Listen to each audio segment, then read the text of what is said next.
আজকের সর্বশেষ আলোচনা কোরআন তেলাওয়াতের আদব। এটা খুব মন দিয়ে শোনেন। কোরআন তেলাওয়াতের ১ নম্বর আদব, আউযু বিল্লাহ বিসমিল্লাহ পড়ে কোরআন তেলাওয়াত করা। সূরা নাহলের ৯৮ নম্বর আয়াতে আল্লাহ বলেন, ফাইদা ক্বরাতাল কুরআন ফাস্তাইয বিল্লাহি মিনাশ শাইতানির রাজীম। যখন আপনি কোরআন পাঠ করেন তখন আউযু বিল্লাহ পড়েন, বিতাড়িত শয়তান থেকে পানা চান। আর বিসমিল্লাহ পড়া সূরা আলাকের ১ নম্বর আয়াতে আছে, ইকরা বিসমি রাব্বিকাল্লাযী খলাক। আপনি পড়েন আপনার প্রভুর নামে যিনি আপনাকে সৃষ্টি করেছেন। তাহলে কোরআন তেলাওয়াতের ১ নম্বর আদব আউযু বিল্লাহ বিসমিল্লাহ পড়ে কোরআন তেলাওয়াত করা। কোরআন তেলাওয়াতের ২ নম্বর আদব ধীরস্থির ভাবে কোরআন পড়া। সূরা মুজাম্মিলের ৪ নম্বর আয়াতে আল্লাহ বলেন, ওয়ারাত্তিলিল কুরআনা তারতিলা। আপনি ধীরে ধীরে কোরআন পড়েন।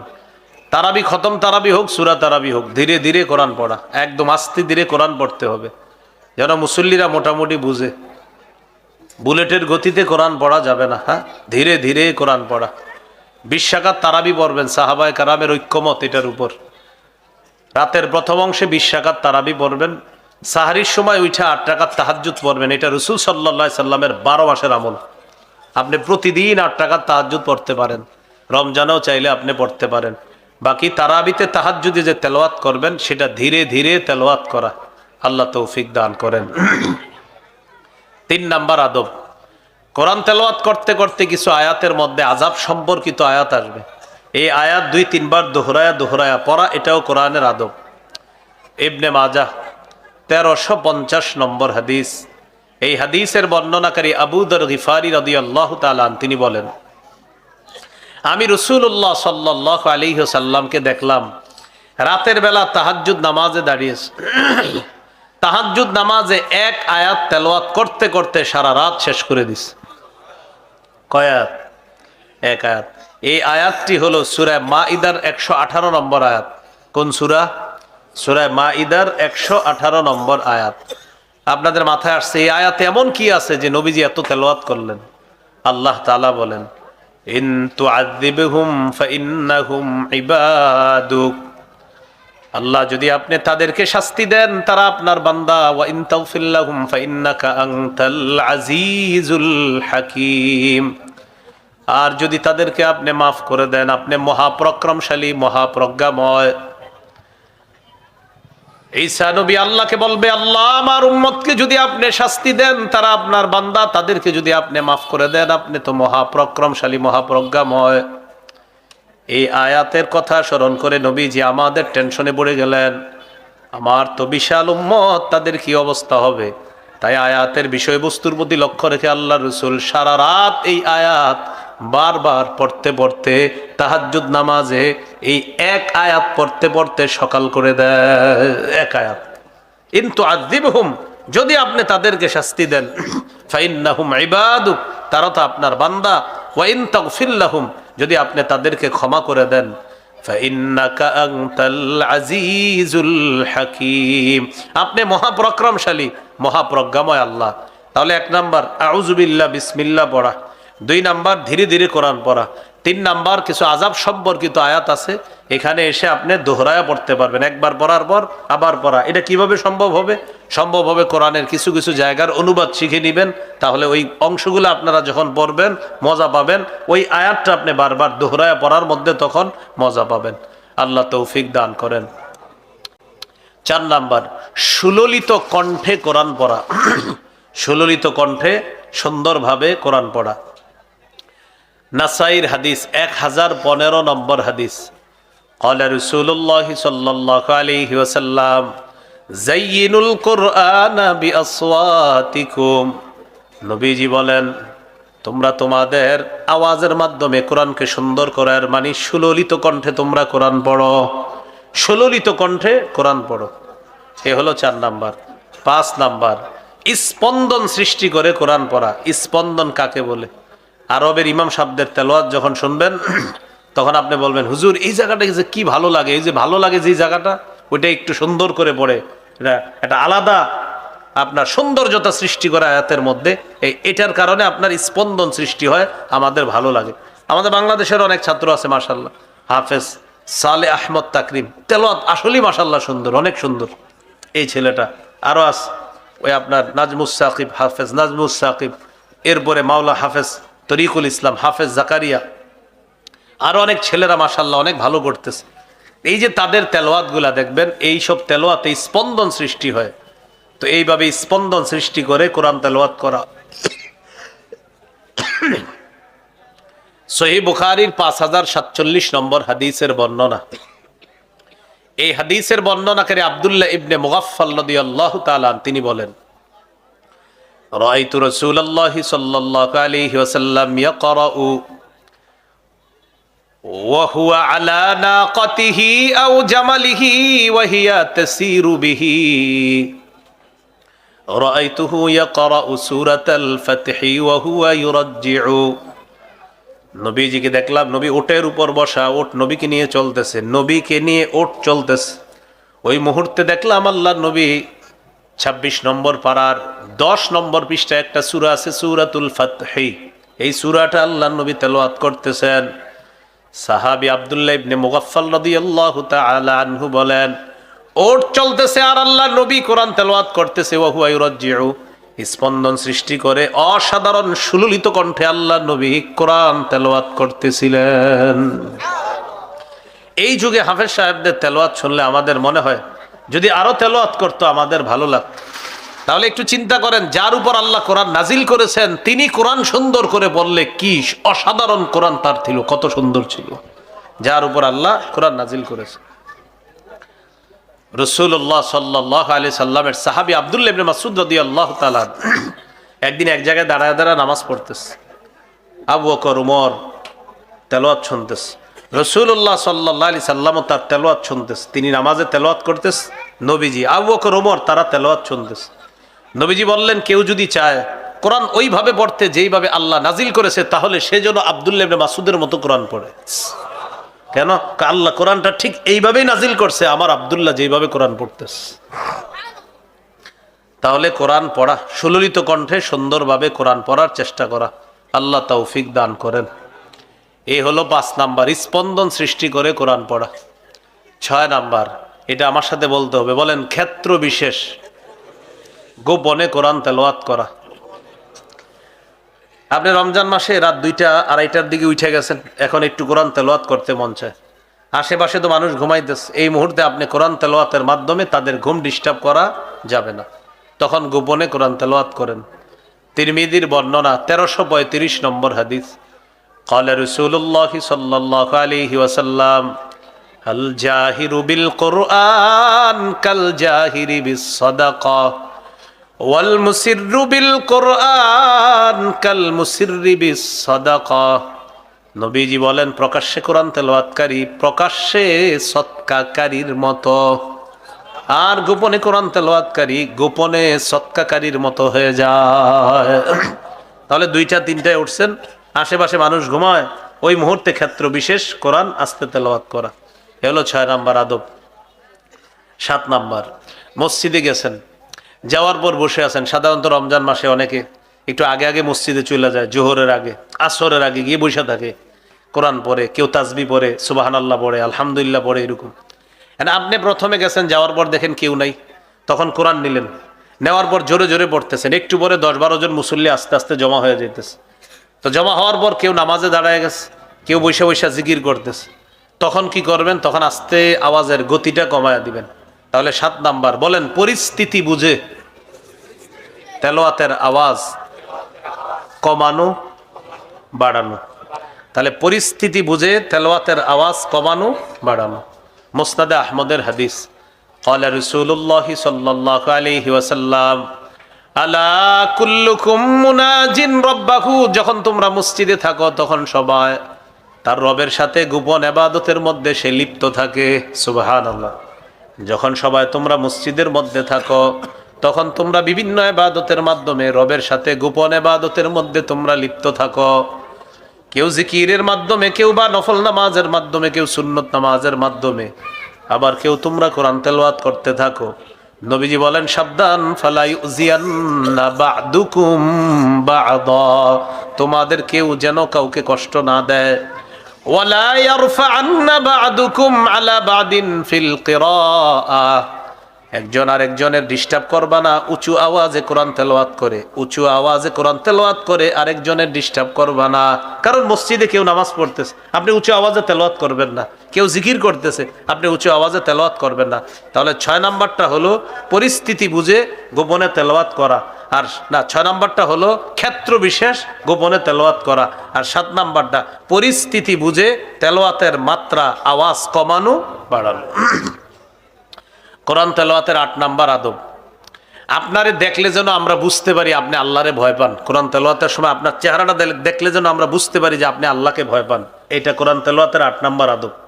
কোরআন তেলাওয়াত করতেছে, চেহারাটার মধ্যে দেখলে বোঝা যাচ্ছে এই লোকটা খুব মন দিয়ে পড়তেছে আর আল্লাহ ভীতি কাজ করতেছে তার চেহারায়। নবীজি বলেন যার চেহারা দেখলে কোরআন তেলাওয়াতের সময় মনে হয় যে সে আল্লাহকে ভয় করে, আমি নবী ঘোষণা করলাম তার তেলাওয়াতটা সর্বোত্তম সবচেয়ে সুন্দর তেলাওয়াত। যেমন আপনি কোরআনের মধ্যে পড়তেছেন, فَأَمَّا مَنْ طَغَى وَآثَرَ الْحَيَاةَ الدُّنْيَا فَإِنَّ الْجَحِيمَ هِيَ الْمَأْوَى। তেলাওয়াত করতেছেন, যে ব্যক্তি নাফরমানি করে দুনিয়াকে প্রাধান্য দেয় তার ঠিকানা হলো জাহান্নাম। এই জাহান্নামের কথা পড়তেছেন আর আপনার চেহারার মধ্যে একটা আল্লাহ ভীতি কাজ করতেছে। ওয়া আম্মা মান খাফফাত মাওয়াজিনুহু ফাউম্মুহু হাওিয়া, যার আমলের পাল্লা হালকা হয়ে যাবে তার ঠিকানা হলো হাওিয়া। ওয়া মা আদরাকা মা হিয়া, নবী আপনি জানেন হাওিয়া কি জিনিস? নারুন হামিয়া, উত্তপ্ত আগুন, জ্বলন্ত আগুন, যে আগুন সবকিছুকে জ্বালিয়ে পুড়িয়ে ভস্ম করে দিবে, ছাই করে দিবে, এটা হলো সেই হাওিয়া। এটা আগুন, তার ঠিকানা হলো হাওিয়া। নবী জানেন হাওিয়া কি জিনিস? হাওিয়া হলো উত্তপ্ত আগুন, গরম আগুন। এখন এটা আপনি পড়ছেন, পড়ার সময় আপনার চেহারা কি হয়ে গেছে? আল্লাহ ভীতি কাজ করতেছে। ওই যে সূরা হুমাজার মধ্যে আছে আল্লাতী তাত্তালিউ আলাল আফইদা, এমন আগুন যে আগুন একদম অন্তরকে পর্যন্ত নাড়ায়া দিবে। হ্যাঁ, এগুলো আপনি পড়ছেন, পড়ার সময় আপনার চেহারার মধ্যে একটা আল্লাহ ভীতি কাজ করতেছে। ইবনে মাজার 1339 নম্বর হাদিস, قال رسول الله صلى الله عليه وسلم إن من أحسن الناس صوتا بالقرآن الذي إذا سمعتموه حسبتموه يخشى الله। রাসূলুল্লাহ সাল্লাল্লাহু আলাইহি সাল্লাম বলেন সবচাইতে সুন্দর তেলাওয়াত ওই তেলাওয়াত যে তেলাওয়াত তোমরা শোনার পর তোমাদের মনে হয় লোকটা আল্লাহকে ভয় করে। যে তেলাওয়াত তোমরা শোনার পর তোমাদের মনে হয় যে লোকটা আল্লাহকে ভয় করে, আমি নবী তার তেলাওয়াতটাকে সর্বোত্তম সবচাইতে সুললিত কণ্ঠের শ্রেষ্ঠ কণ্ঠের তেলাওয়াত বলে ঘোষণা করলাম।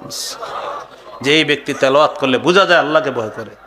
ইমাম সাহেব যখন নামাজের মধ্যে তেলাওয়াত করে, কিছু কিছু আয়াতের মধ্যে দেখবেন ইমাম সাহেবের কণ্ঠ বসে আসতেছে।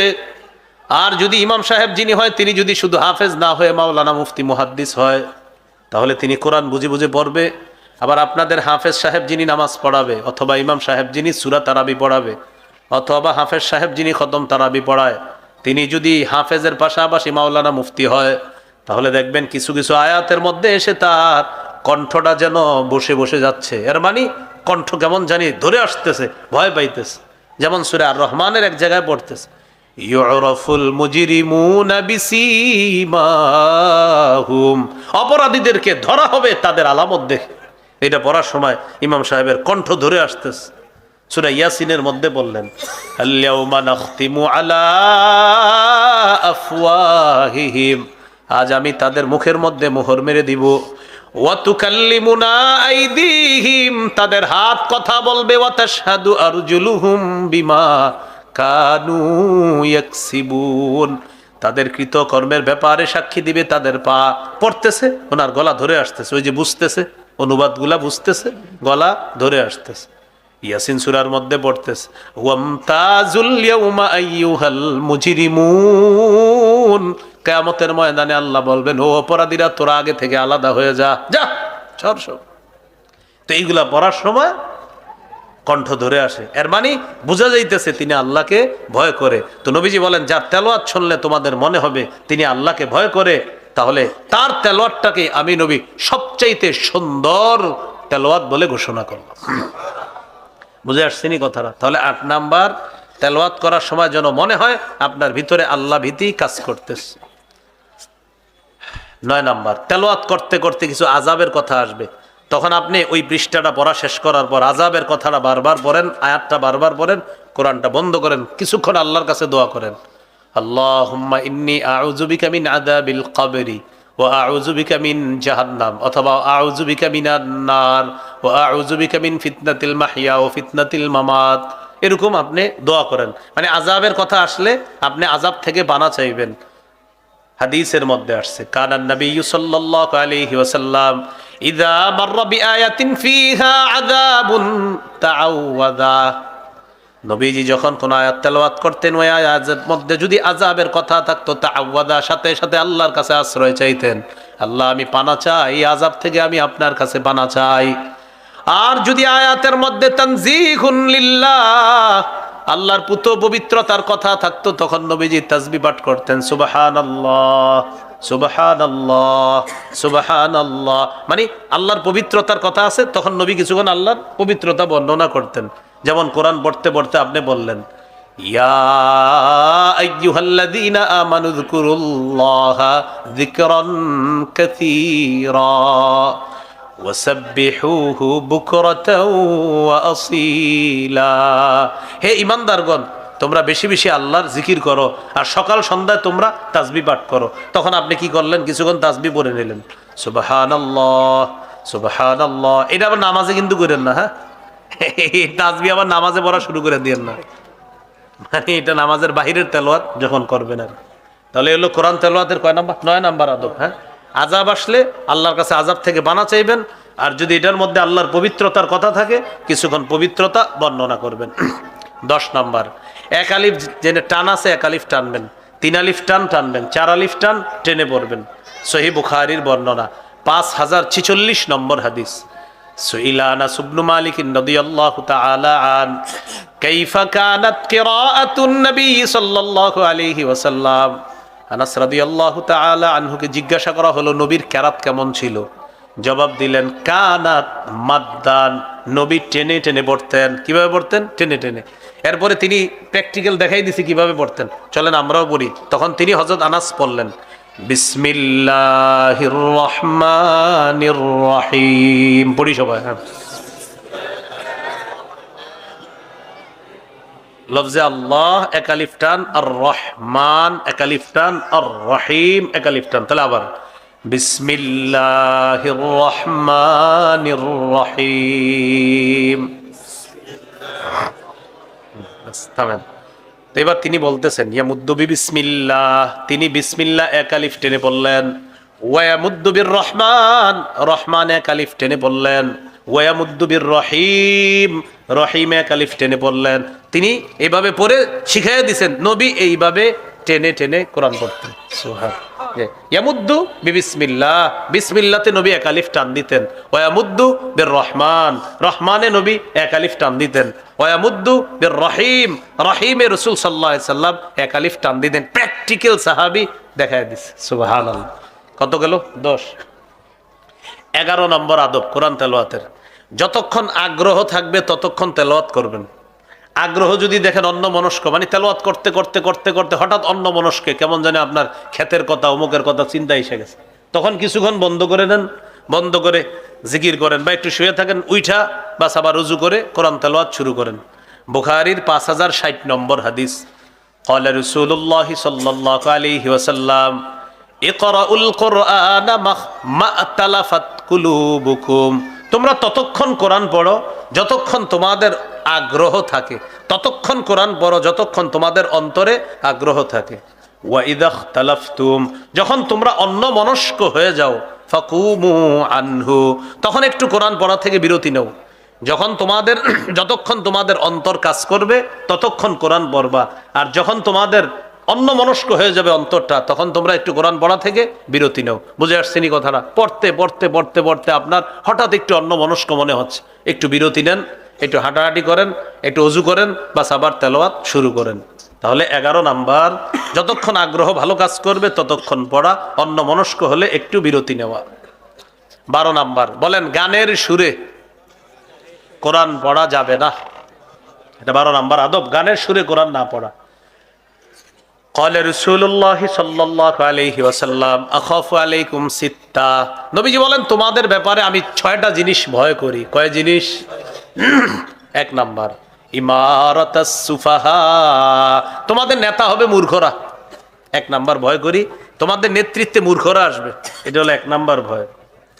2 নাম্বার ওয়াসাফাকাদ দাম, রক্তপাত ঘটাবে, রক্তপাত ঘটাবে।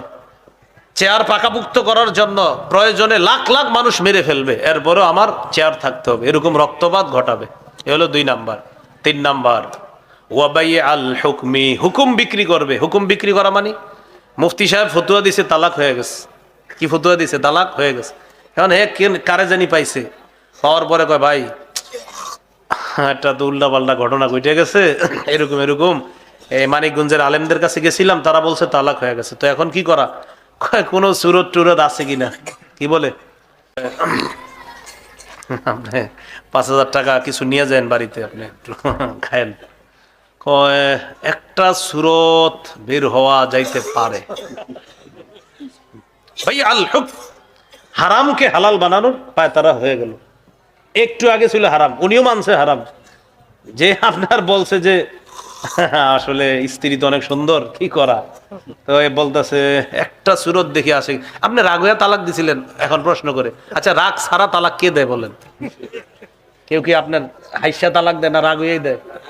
কি সুন্দর কথা বাইর করতেছে। ভাই আল হুকমি, নবীজি বলেন হুকুম বিক্রি করবে মানুষ, হালালকে হারাম বানায় ফেলবে, হারামকে হালাল বানায় ফেলবে। 4 নাম্বার ওয়া কাতিয়াতার রহিম, রক্তের সম্পর্ক ছিন্ন করবে। আপন জনকে না চেনার ভান করবে, যদি আমার কাছে কিছু চায় এই জন্য না চেনার ভান করবে। ওয়া কাতিয়াতার রহিম, রক্তের সম্পর্ক ছিন্ন করবে। আপন বোনের ফোনটা পর্যন্ত রিসিভ করবে না যদি কিছু চায়। 5 নাম্বার ওয়া নাশওয়ান ইয়াত্তাখিজুনাল কুরআনা মাযামিরা, যুবকরা গানের সুরে কোরআন পড়বে, এই আশঙ্কা আমার হচ্ছে। যুবকরা গানের সুরে কোরআন পড়বে, এই আশঙ্কা আমার হচ্ছে। নবীজি বলতেছেন যুবকরা গানের সুরে কোরআন পড়বে, এটা 5 নাম্বার আশঙ্কা নবীজি। 6 নাম্বার ওয়া কাসরাতাশ শুরাত, পুলিশ বাহিনী বাড়বে, পুলিশ বাহিনী বাড়বে। মুহাদ্দিসিনে কেরাম এটার ব্যাখ্যা লেখছে, জালেম শাসক তার ক্ষমতা পাকাপুক্ত করার জন্য জনগণের যেহেতু সে কাছে যেতে পারবে না, তাই পুলিশের মাধ্যমে জনগণের রোষ, জনগণের রোষানলকে সে দমন করবে পুলিশ বাহিনীর মাধ্যমে। কি জন্য? ক্ষমতা পাকাপুক্ত করার জন্য। নবী বলেন কাসরাতাশ শুরাত, পুলিশ বাহিনী বাড়বে। কেন বাড়বে? যে কারণ সে জনগণের সাথে ভালো সম্পর্ক থাকবে না, তাই সে এমন কিছু বাহিনী বাড়াবে যাতে তার ক্ষমতা পাকাপুক্ত করা যায়। এটা নবীজি বললেন। এই 6টা আশঙ্কা আমি করছি। এর মধ্যে 5 নাম্বারটা হলো যুবকরা গানের সুরে কোরআন পড়বে। তাহলে কি শিখলাম? 12 নাম্বার আদব, গানের সুরে কোরআন না পড়া। হ্যাঁ, গানের সুরে কোরআন না পড়া। 13 নাম্বার, কোরআন পড়তে পড়তে সিজদার আয়াত আইসা গেলে সিজদা দিবেন। সহিহ মুসলিমের বর্ণনা, ক্বালা রাসূলুল্লাহ সাল্লাল্লাহু আলাইহি ওয়াসাল্লাম ইযা ক্বারাআ ইবনু আদম আস-সাজদাতা ফাসাজাদা ইআতাজালা আশ-শাইতান ইয়াবকি, আদম সন্তান যখন সিজদার আয়াত তেলাওয়াত করে সিজদা দেয়, ইবলিস কান্না করতে করতে পালায়। কান্না করতে করতে পালায়। ইবলিস কান্না করতে করতে পালিয়ে যায় আর আফসোস করে বলতে থাকে, উমিরা ইবনু আদম বিসসুজুদ ফাসাজাদা ফালাহুল জান্নাহ, আদম সন্তানকে সিজদার হুকুম করা হয়েছে, সে সিজদা দিয়েছে, তাই তার ঠিকানা আল্লাহর জান্নাত। এবার কি কয় দেখেন, ওয়া উমিরতু বিসসুজুদ ফাআবাইতু ফালিয়ান নার, আমাকেও হুকুম করা হয়েছে সেজদা করার জন্য, আমি সেজদা করি নাই, তাই আমার ঠিকানা জাহান্নাম। হে আবার বুঝে যে ঠিকানা জাহান্নাম। হ্যাঁ, কি বলতেছে দেখেন, আমাকে সেজদা করতে আদেশ করা হয়েছিল, আমি করি নাই, আমার ঠিকানা জাহান্নাম। আদম সন্তানকে সেজদা করতে বলা হয়, কি সুন্দর। ও মাত্র কোরআনের সেজদার আয়াতটা পড়ছে, সেজদা দিয়ে দিছে, অথচ আমারে বলছে কিন্তু আমি সেজদা দেই নাই। আর আদম সন্তান এই ক্ষণে ক্ষণে তারা জান্নাত ওয়াজিব করতেছে। সুবহানাল্লাহ। মনে থাকবেন ইনশাআল্লাহ। এই হলো আপনার 13টা আদব। 14 নাম্বার একটা গুরুত্বপূর্ণ কথা, রাতের বেলা একটু কোরআন পড়ার চেষ্টা করেন। কোন সময়? রাতের বেলা, হ্যাঁ রাতের বেলা একটু পড়বেন, মানে দিনের বেলা তো পড়বেনই, রাতেও একটা একান্তে আস্তে আস্তে, কাউরে জানানো দরকার নাই, আপনি একটু পড়বেন। কি হবে জানেন? আপনার বাড়ির উপরে আসমান থেকে প্রশান্তি আসবে। বুখারীর 5011 নম্বর হাদিস, কানা রাজুলুন ইয়াকরাউ সূরাতাল কাহফি, এক ব্যক্তি সূরা কাহফ তেলাওয়াত করতেছে। ওয়া ইলা জানিবিহি হিসানুন মারবুতুন বিশাতানাইন, তার পাশে তার ঘোড়াটা বাঁধা ছিল দুইটা রশি দিয়ে, যিনি তেলাওয়াত করতেছিলেন। ফাতাকাশাতহু সাহাবা, আকাশের একটা মেঘের মতো ছায়া ওই ঘোড়ার উপরে আইসা অবস্থান করতেছে। মেঘের মতো একটা ছায়া আসছে, মেঘের ছায়ার মতো ছায়া ঘোড়ার উপরে। কিরে ঘটনা কি, ঘোড়ার উপরে ছায়া কেন? আশেপাশে ওইটা নাই, খালি ঘোড়াটার উপরে মোটামুটি ঘোড়াটা এখানে ছায়া। সাহাবী কোরআন তেলাওয়াত যত করে ওই ছায়া আরো ঘোড়ার দিকে আরো নামে। সুবহানাল্লাহ। ফাজআলা ফারাসুহু ইয়ানফিরু, তার ঘোড়া খালি লাফায়। উনি তেলাওয়াত বন্ধ করে দিলেন, কারণ ঘোড়া যে পরিমাণ লাফাইতেছে তাই তেলাওয়াত বন্ধ করে দিলেন। তেলাওয়াত বন্ধ করার পর নবীজির কাছে পরের দিন গেলেন, হুজুর এরকম এরকম ঘটনা দেখছি। নবীজি বললেন, তিলকাস সাকিনাতু তানাজ্জালাত বিল কুরআন, এটা সাকিনা।